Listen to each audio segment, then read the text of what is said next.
everybody.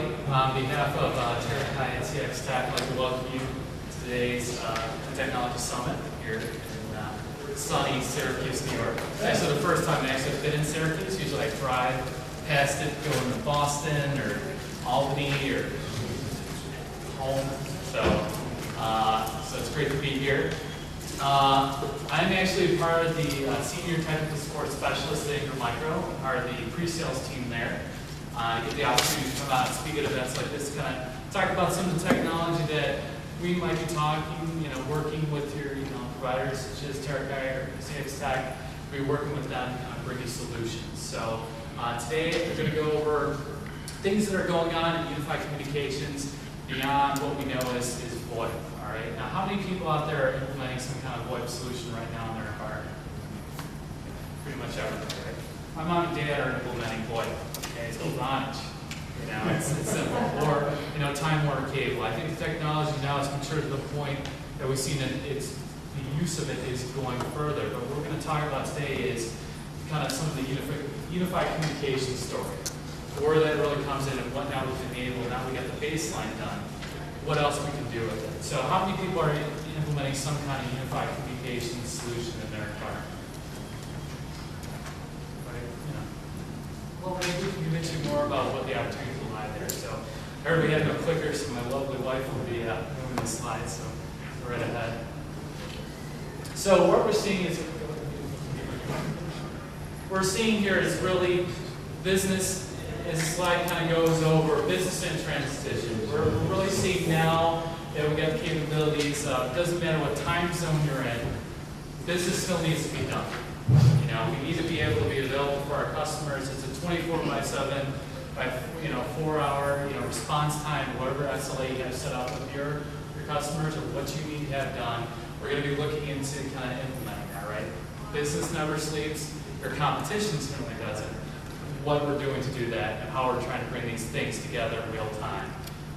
Mobility and uniformity of experience. It's not longer that that Fred is out there on his SSL connection at his home and he can't get things fast enough. You need to make sure that you're being able to provide now with your remote users the same kind of capabilities and performance that you have at your home office. Because if they're not productive, they're not making money. This is certainly an issue that we need to do, providing that uniform experience across our entire network.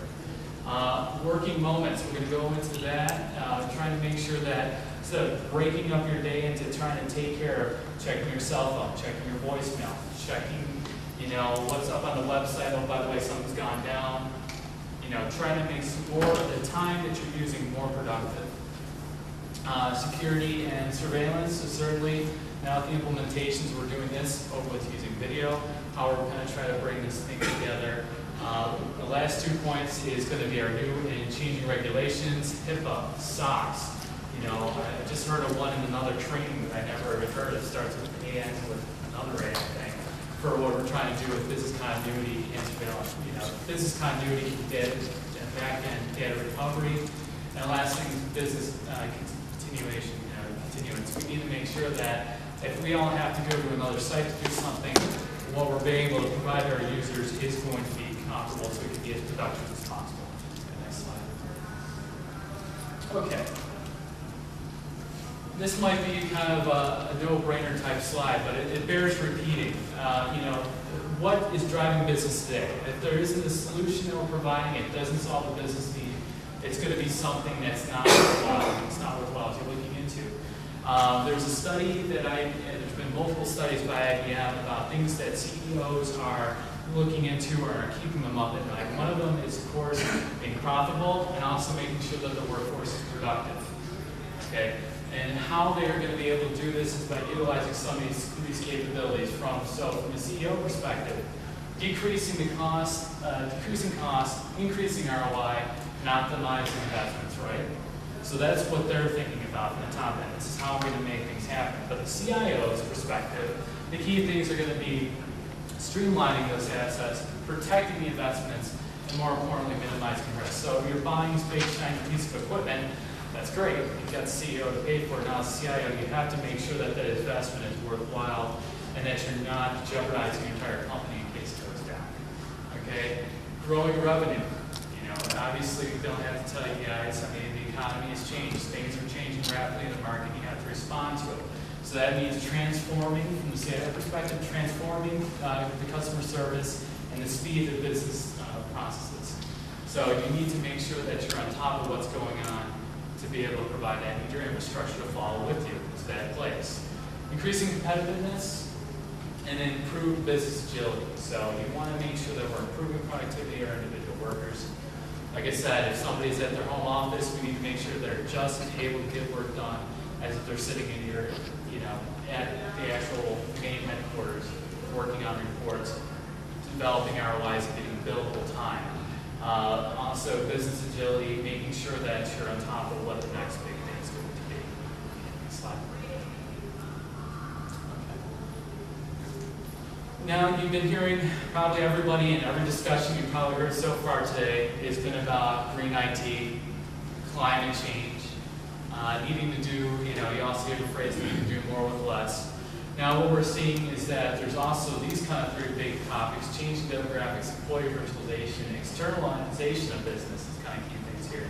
So one of the things is going to be the changing demographics in particular. Somebody of my age, I grew up with, you know, AOL and instant messenger products and ICQ. And I can admit I know what IRC is.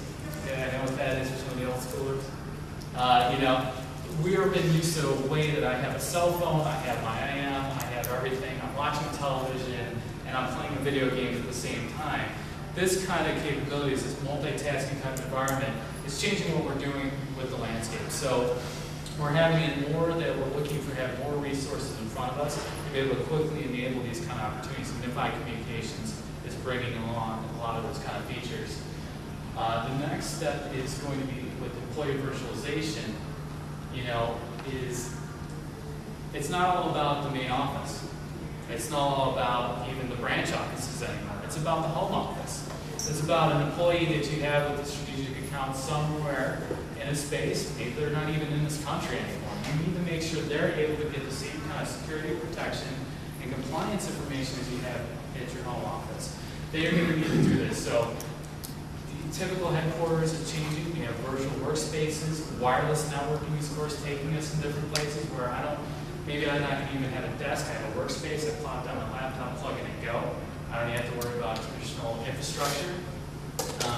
And we need to make sure that the information is now not only inside of the siloed organization, and I'm able to get to it outside the organization. So if I'm on the road, I'm going to be able to simply make a connection in to get what I need to have done, or check the email for the client I need to have to make this work. And I guess the last kind of point here is talking about the ubiquitous, you know, experience in the network. So basically, I mean, let's face it, you know the difference between connecting with the VPN versus being in your home 10, gig or gigabit Ethernet connection back at your home office, right? We need to make sure that everything looks and plays seamlessly across the other environment. The externalization of business is the, things that are talking about. Now it's so much of not, I have one group working over here on this side of the world, I have another group working on this side of the world, I have another group working on this side of the world. More of the team environment and collaboration is going to be also here commonly with unified communications. Collaboration environment, making it, I have teams of people in places. I have experts, not necessarily at the home office, but I'm able to utilize and tap those people to bring them in to make sure I'm working with their business. So it's the globalization of our workforce, as you know, because we have people, suppliers in China, you have your marketing, PR people in LA, and then you have the headquarters in New York. Now you're going to be able